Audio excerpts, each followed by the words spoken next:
नमस्कार दोस्तों, आज आपके बीच फंडामेंटल ड्यूटी टॉपिक से रिलेटेड जितने भी PYQ हैं उसको आज डिस्कस करेंगे। जो इस चैनल को फर्स्ट टाइम देख रहे हैं उनके जानकारी के लिए यह बता दें कि इस चैनल पे पॉलिटी का जो प्लेलिस्ट है उसमें सभी संबंधित जो टॉपिक्स हैं उनका लेक्चर अवेलेबल है। साथ ही एक अलग प्लेलिस्ट है जिसमें कि संबंधित टॉपिक से जितने भी PYQ है उनको सोल्व किया गया है विद डिटेल्ड एक्सप्लेनेशन। ऑल्दो ये सीरीज अभी कंप्लीट नहीं है, लेकिन आने वाले 15 to 20 डेज में ये सीरीज जो है पॉलिटी का हम लोग कंप्लीट करेंगे। मेथड यही होगा, सारे टॉपिक्स को कवर करेंगे, जितने भी PYQ है उसको सोल्व करेंगे विथ डिटेल्ड एक्सप्लेनेशन। तो स्टार्ट करते हैं बिना किसी टाइम वेस्टेज का।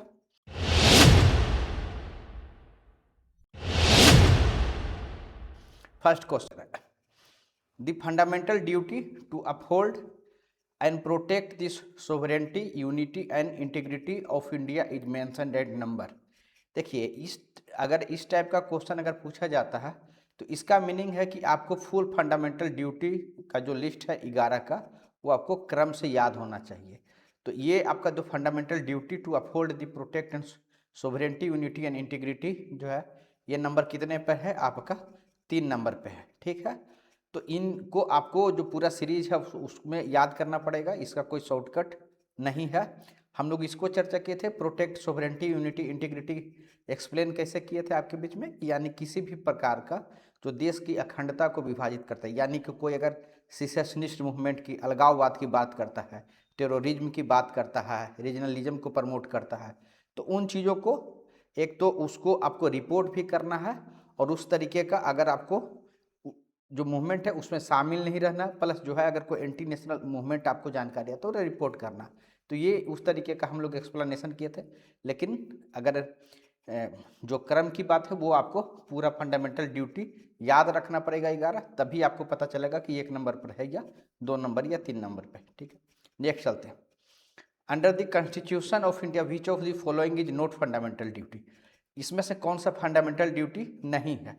To vote in general election, to develop scientific temper, to safeguard public property, to avoid by the constitution and respect it ideals. ये हम लोग चर्चा किए थे कि संविधान से अवॉइड करना हमारा जो है फर्स्ट फंडामेंटल ड्यूटी था, रेस्पेक्ट इट आइडियल्स भी था उसमें, प्रॉपर्टी जो सेफगार्ड भी चर्चा किए थे कि किस तरीके से जब कोई प्रोटेस्ट हो तो उसके दौरान जो भी पब्लिक प्रॉपर्टी है, चाहे बस हो या रेलवे हो, हमको जो है किसी तरीके से जो है इसको डिस्ट्रॉय नहीं करना है, डैमेज नहीं करना है। साइंटिफिक टेम्पर भी हम लोग स्टडी किए थे जिसमें यह बताए थे कि जो साइंटिफिक लेसन्स है उसको प्रमोट करना है, साइंटिफिक एजुकेशन प्रमोट करना है, प्लस जो सुपरस्टिशियस जो बातें होती है उनको आपको क्वेश्चन करना, इस तरीके की बातें हम लोग पढ़ते हैं। To vote in general election ये फंडामेंटल ड्यूटी नहीं है। हम लोग साथ में यह भी पढ़े थे कि स्वर्ण सिंह कमेटी के द्वारा रिकमेंड तो किया गया था लेकिन इसको एक्सेप्ट नहीं किया गया था। तो बस नेक्स्ट क्वेश्चन चलते हैं। Which one of the following is are true of the fundamental duties of an Indian citizen? तो इसको देखते हैं कि कौन सा स्टेटमेंट जो है फंडामेंटल ड्यूटीज के बारे में सही है। A legislative process has been provided to enforce this duty.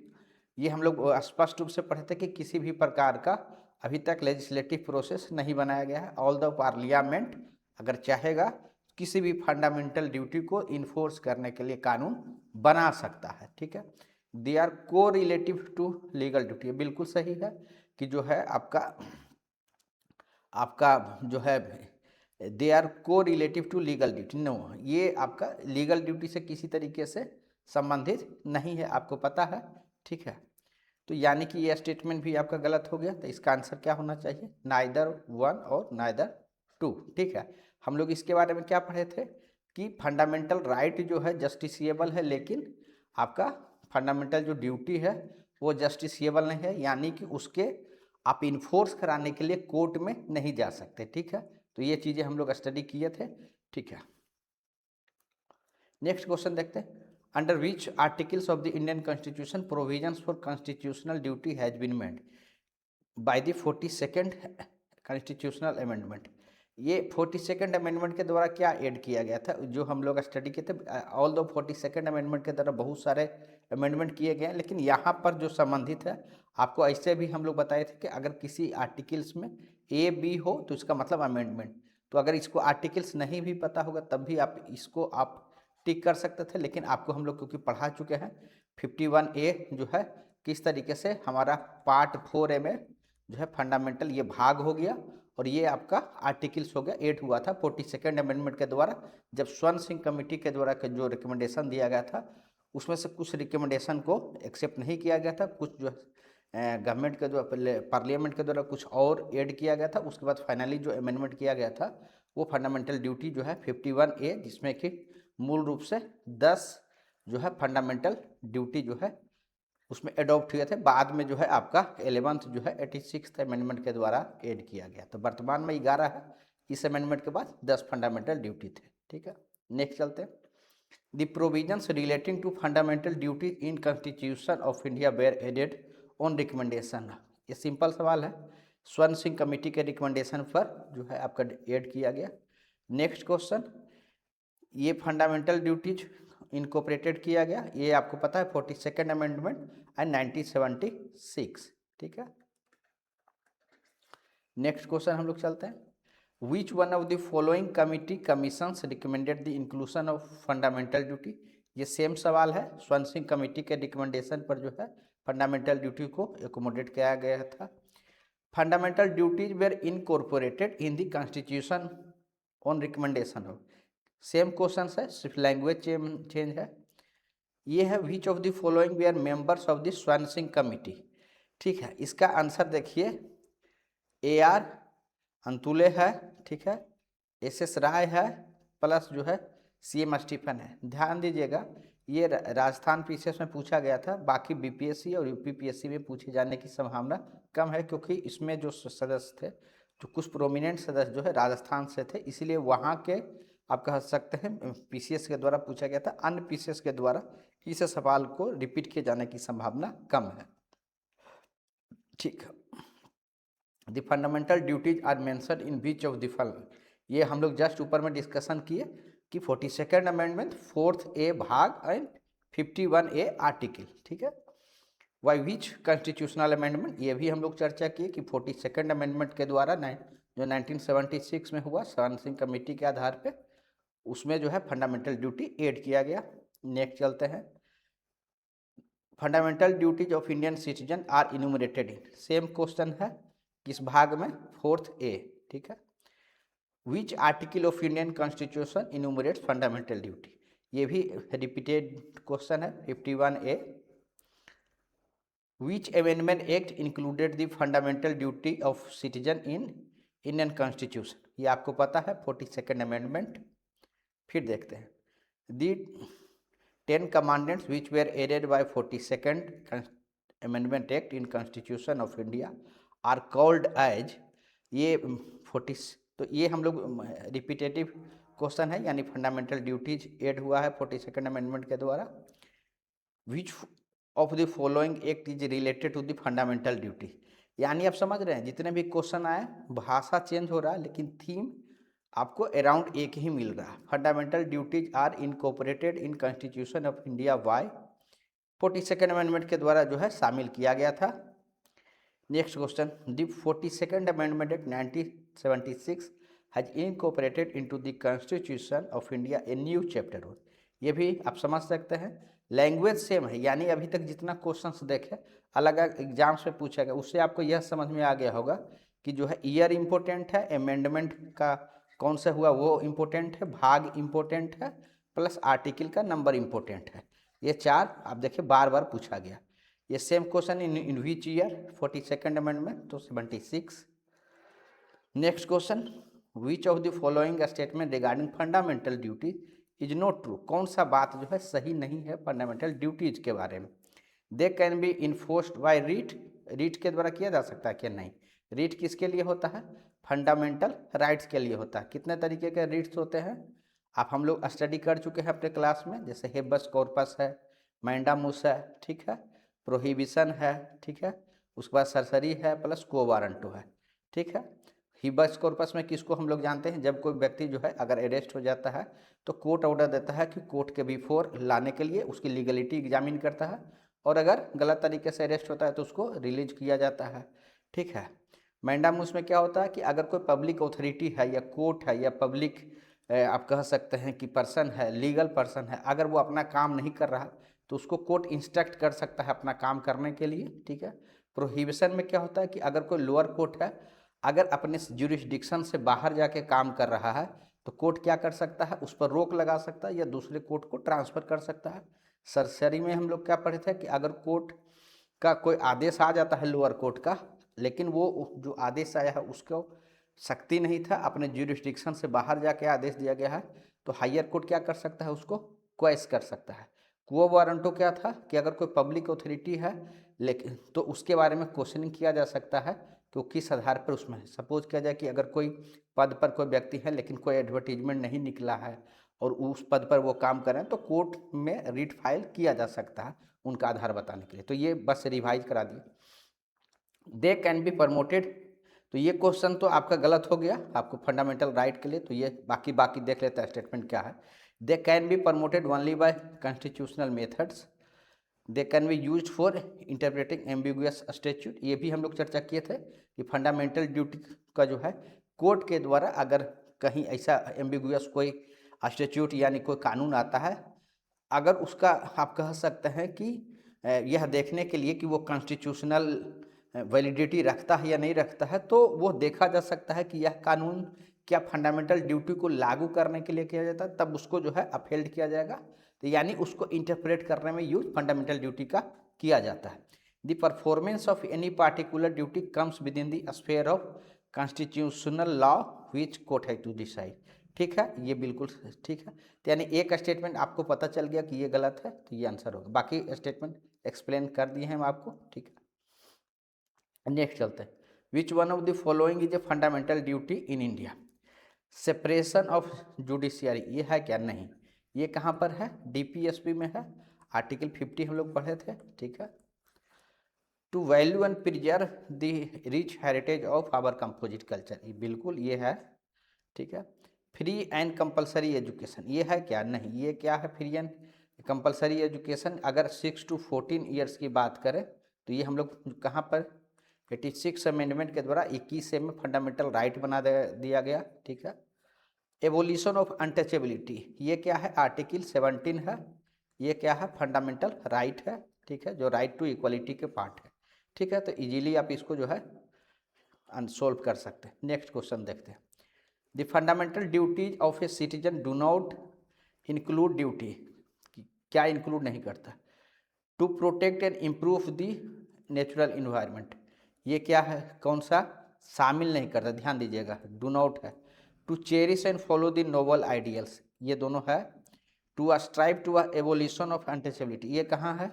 Evolution untouchability से रिलेटेड कहाँ? आपका आर्टिकल 17 में चर्चा करता है, जो आपका फंडामेंटल राइट है, ठीक है। तो ये तो नहीं है, बाकी दोनों है। Develop scientific temper, humanism and spirit of inquiry, इसके बारे में क्लास में चर्चा कर चुके हैं, डिटेल इसका जो है एक्सप्लेनेशन भी दे चुके हैं, ठीक है। तो ये तीनों है, सी नंबर जो है नहीं है इसका। विच of the following is not a part of fundamental duties, ठीक है, इसमें से कह रहा है कौन सा जो है फंडामेंटल ड्यूटी नहीं है। To defend the country and render national service, ये बिल है, आपको पता है कि देश की रक्षा करना और राष्ट्रीय सेवा देना, ये है, ठीक है। To value and preserve the rich heritage, ये लास्ट क्वेश्चन में भी देखे, ये बिल्कुल है। To help in organizing village panchayat, नहीं, इस तरीके का नहीं है। ये आपको विलेज पंचायत से आपको आर्टिकल 40 में आपको जो है मिलेगा डीपीएसपी में, ठीक है। टू सेफगार्ड पब्लिक प्रॉपर्टी, ये बिल्कुल सही है, लास्ट क्वेश्चंस में भी हम लोग डिस्कस कर चुके हैं, ठीक है। तो यानी ऑप्शन सी जो है नहीं है, ठीक है। नेक्स्ट क्वेश्चन हम लोग देखते हैं। Which of the following duties have been prescribed by the Indian constitution as a fundamental duty, ठीक है। टू डिफेंड द कंट्री, बिल्कुल, लास्ट भी क्वेश्चन में चर्चा की। टू पे इनकम टैक्स, नहीं, ये नहीं है। तो हम लोग क्या इसके बारे में क्लास में चर्चा की है कि स्वर्ण सिंह कमेटी के द्वारा रिकमेंड तो किया गया था लेकिन इसको एक्सेप्ट नहीं किया गया था, ठीक है। टू प्रिजर्व रिच हेरिटेज, ये बिल्कुल सही है, ऊपर में बहुत बार चर्चा कर चुके। सेफ गार्ड दी पब्लिक प्रॉपर्टी, ये भी चर्चा कर चुके। तो 1, 3, 4 जिसमें भी होगा, ठीक है। नेक्स्ट क्वेश्चन चलते हैं। Which one of the following is are among the fundamental duties of citizen laid down in the Indian constitution, ये भी देखिए उसी टाइप का क्वेश्चन, प्रिजर्व दी आप rich heritage of composite culture, सही है। To protect the weaker section from social justice, नहीं, ये आपका नहीं है। To develop the scientific temper, ये है। टू स्ट्राइव टुवर्ड एक्सेलेंस, ये भी है। तो यानी आपका जो है 2 नंबर नहीं है, बाकी 1 2 3 4 जो है आपका जो सी ऑप्शन में है, ठीक है। आप देख रहे हैं कि ये अगर आपको यह एक बार देखे हुए रहेंगे फंडामेंटल ड्यूटी, आप इजीली जो भी क्वेश्चन है सोल्व कर सकते हैं। Protection of which one of the following is a fundamental duty, village panchayat, ठीक है। आपका जो है नेशनल फ्लैग शेड्यूल, ये वाइल्ड लाइफ का प्रोटेक्शन, ठीक है। नेशनल फ्लैग के बारे में क्या है, रेस्पेक्ट है, ठीक है। Next question, it shall be the duty of every citizen of India to protect and improve the natural environment, the above statement refers to which of the following article, ये किसका है, ये देखिए आपका फंडामेंटल ड्यूटी का है। अब fundamental duty किस कौन से आर्टिकल में है, 51A, ठीक है। तो ये आप इजीली इसको सोल्व कर सकते हैं, ठीक है। Which one of the following is incorrect, कौन सा गलत है। Fundamental duties are part of fundamental rights, है क्या, नहीं। फंडामेंटल राइट्स कहाँ से कहाँ तक है, आर्टिकल 12 से 35, ठीक है। जबकि फंडामेंटल ड्यूटी कहाँ है, 51A में, ठीक है। ये कहाँ है, भाग 3 में है, ये कहाँ है, भाग 4A में है। फंडामेंटल ड्यूटी यानी इसका आंसर तो यही जो है, लेकिन बाकी क्वेश्चन भी देखते हैं। Fundamental duties are not a part of fundamental right, सही। Fundamental duties are enumerated in part 4A, सही है। 51A जो है एक्सप्लेन करता है, ये भी सही है, ठीक है। तो ये अब इसका आंसर क्या हो जाएगा, ए। नेक्स्ट क्वेश्चन हम लोग देखते हैं, which one of the following is not a fundamental duty, कौन सा फंडामेंटल ड्यूटी नहीं है। To respect the national anthem है। टू सेफगार्ड पब्लिक प्रॉपर्टी है, आपको पता है।